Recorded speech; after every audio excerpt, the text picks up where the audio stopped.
Hey everyone, Ariel Adams here with aBlogtoWatch. Please subscribe to our videos and like this video if you find it useful. This is the Cartier Calibre Diver. And this is the version in solid 18 karat rose gold. Now, there's something a little bit strange about having a Cartier dive watch, and there's something a little strange about having a dive watch in gold. But that's exactly what you have here, and it's an interesting thing. I really like this watch a lot, and there's a lot of good things to say about it, but there are some inherent contradictions that you sort of need to accept. Most people that are really into dive watches are into tool watches, so the idea of having a gold watch or a Cartier one is a little strange because Cartier is a luxury watch. I mean, the Cartier name is synonymous with luxury. But if you sort of like the idea of having a lifestyle watch, if you like the idea of having a status watch, but you're also a sports watch guy, this is a great option. As far as I know, and I believe this is correct, this is the first ever legitimate dive watch that Cartier has ever made. And that's kind of neat. And as a legitimate dive watch, they've done certain things like make sure it's properly ISO rated, it's water resistant to 300 meters, it's all quite legible. And overall, this is a great combination of sort of that French Cartier design and flair with a utilitarian appeal that I think a lot of watch lovers enjoy. Now, I just happen to have the 18 karat gold version, but there are, of course, steel versions and there's a two-tone version. I think most people are going to go with the steel version. In fact, I think most people are going to go with the steel version on the steel bracelet, which has kind of that black and steel Rolex Submariner look, which I think is very, very appealing. And I've seen those watches. I put them on. They look quite nice. But I thought, what the hell? Let's review the gold one. And one of the reasons I like the gold one is I happen to like the look of gold mixed with black. Now, it has a really nice rubber strap that has this sort of custom texture, as you can see here. But again, it is, I gotta admit, it is a little strange wearing a Cartier watch, a large Cartier watch for that matter, on a rubber strap. And again, this is not the only Cartier watch which has come on a strap. There was a version of, I don't remember the name of it, but there's a watch I reviewed a couple years ago, which was kind of sporty, but nothing like this. Now, again, the Calibre is a watch that I've always found to be very attractive since its release several years ago.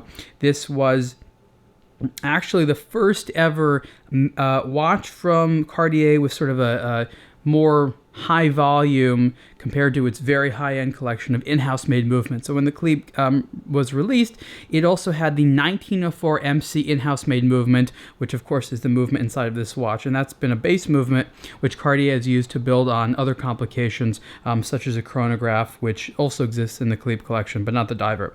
Now, what does the Diver have over the normal Calibre? Now, that's a really good question, and something that I've written a lot about in the written review that hopefully you will be reading. Now, in some ways, I feel that the Diver is a better watch. I think that it's not that much more expensive. The premium is justified, and there's a couple things about that I like. Now, first of all, you have the rotating diver's bezel. As a diver's watch, you have to have a rotating diver's bezel. So you can see it turns around there, and it's very nicely loomed as well. You'll see some nice loom shots in there. Of course, the normal Calibre does not have a rotating diver's bezel, and that's one of the major differences.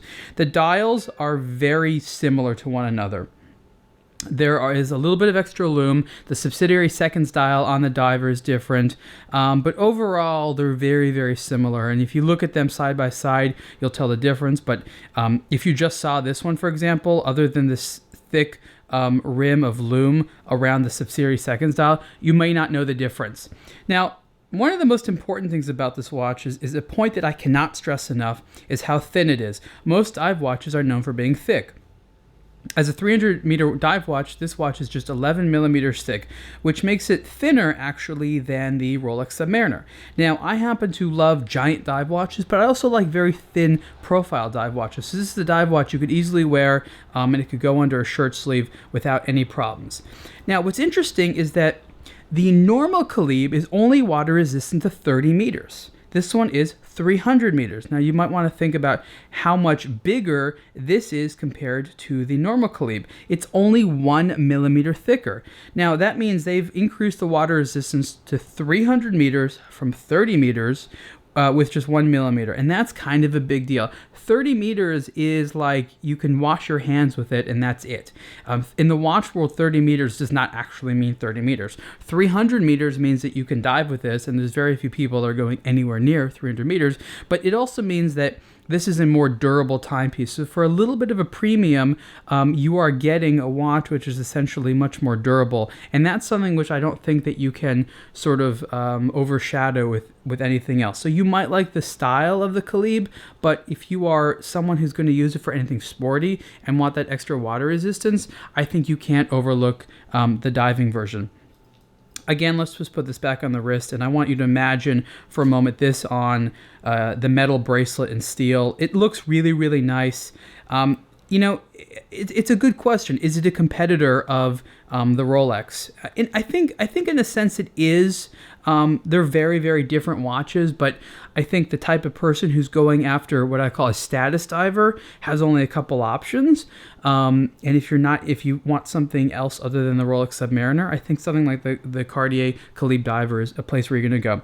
One interesting element is the bezel, and it's slightly angled inwards there. Unlike the Rolex, it's not ceramic. It's, I believe, steel with an ADLC coating, and that makes it a little bit glossy.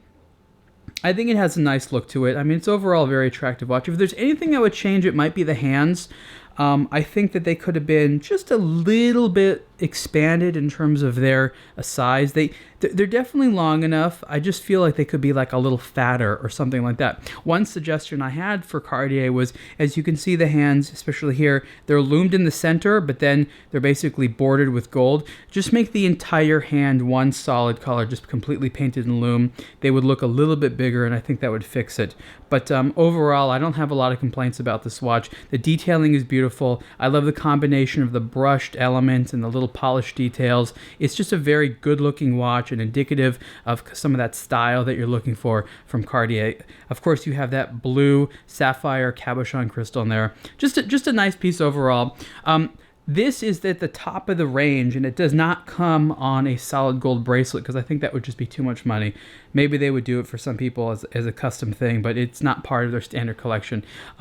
This watch on the strap in 18 karat gold is $28,100, but the steel version on the rubber strap I think starts at about $8,200, so you can see that it's a lot less just to get into the Calibre Diver collection in steel. But the gold one for now is the top of the line, and you can see the full review on aBlogtoWatch soon. Thanks.